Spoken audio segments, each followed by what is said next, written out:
Oke teman-teman, sekarang kita ada di tempatnya Nawi. Di sini adalah tempat untuk pembudidayaan hewan kambing. Jadi kita langsung aja ke tempatnya, guys.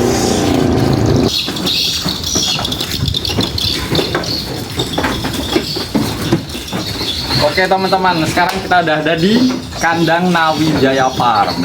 Di sini kita lihat kambing itu punya ciri-ciri berkaki 4. Dia makannya itu ya kita lihat ini dedaunan teman-teman.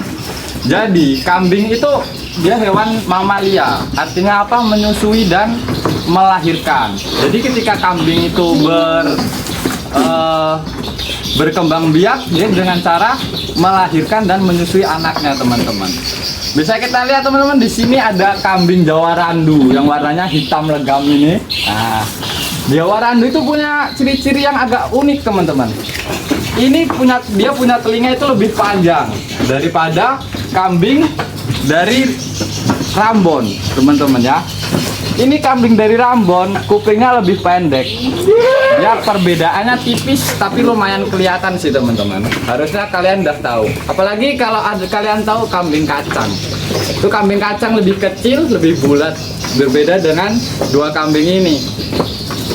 Oke teman-teman, kita lanjut ke pembahasan hewan berikutnya. Oke, kita masuk ke hewan berikutnya teman-teman. Seperti yang kalian lihat nih, yang ada di tangan gue, ini namanya ayam.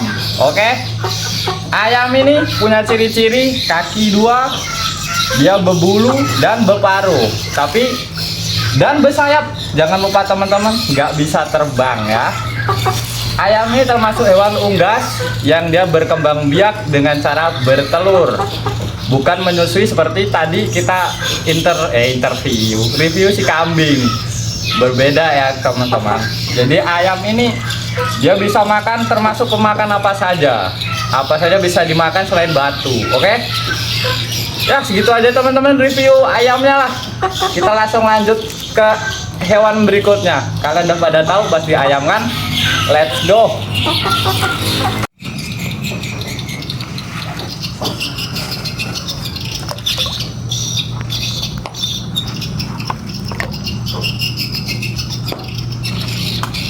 Oke semuanya, kita pindah dulu ke tempat yang lebih enak buat review ikan ya guys ya.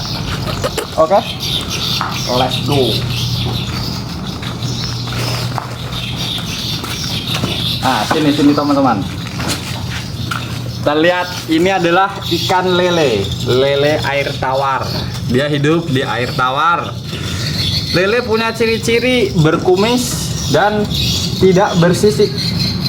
Dia termasuk hewan yang bertelur teman-teman. Jadi ikan yang bertelur dan mempunyai kumis tanpa sisik, hidup di air tawar. Biasanya banyak dijumpai di rawa-rawa yang udah agak kering.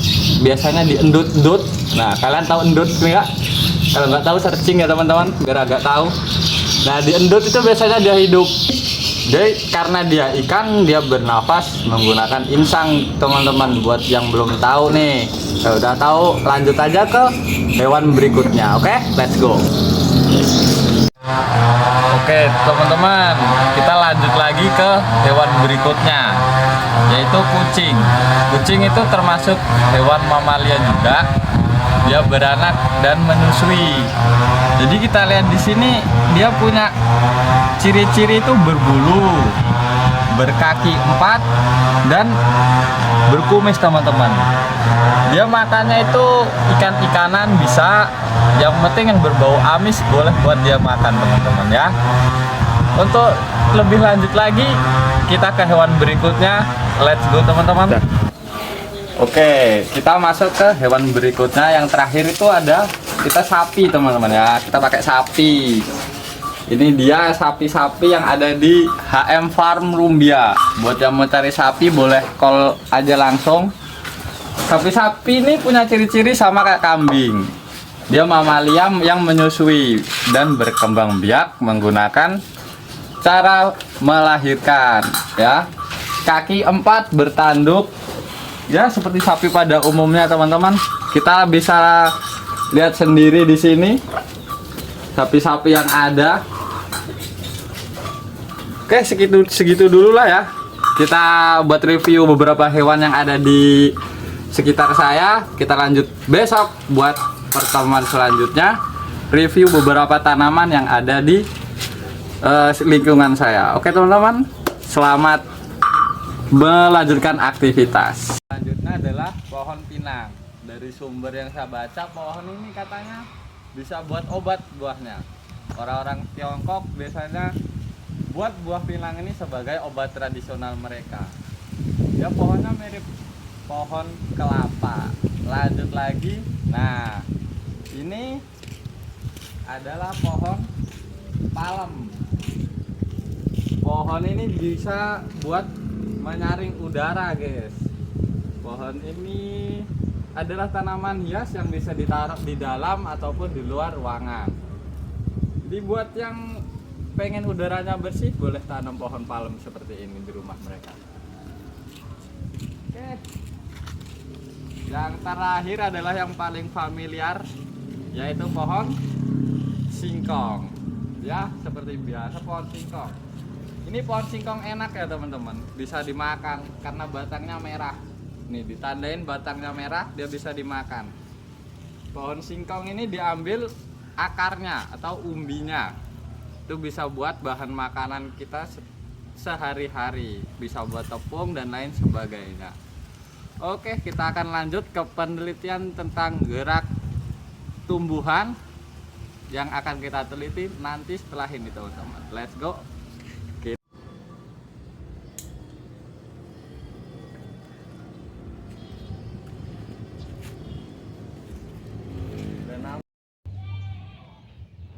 Oke, kita sekarang akan masuk ke pembahasan tentang simbiosis. Apa sih simbiosis?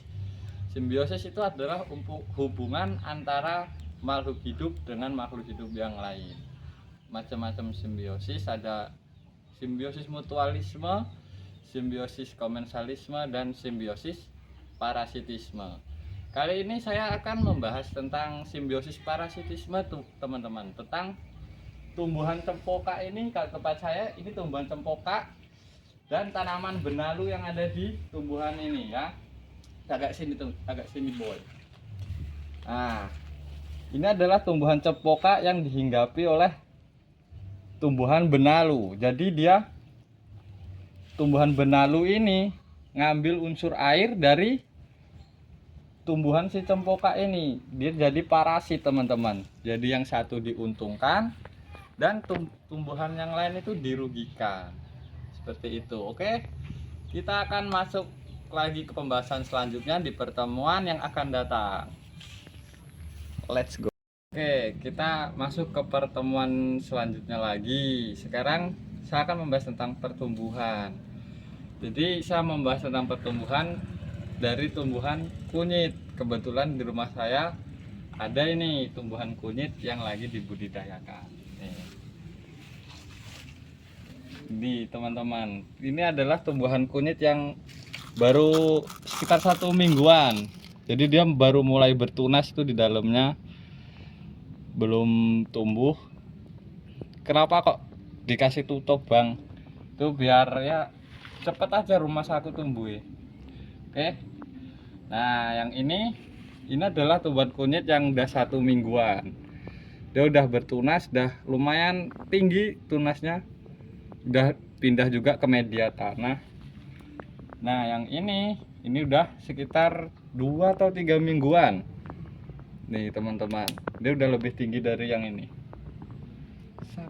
Nah itu dia tumbuh-tumbuhan yang saya review dulu tipis-tipis.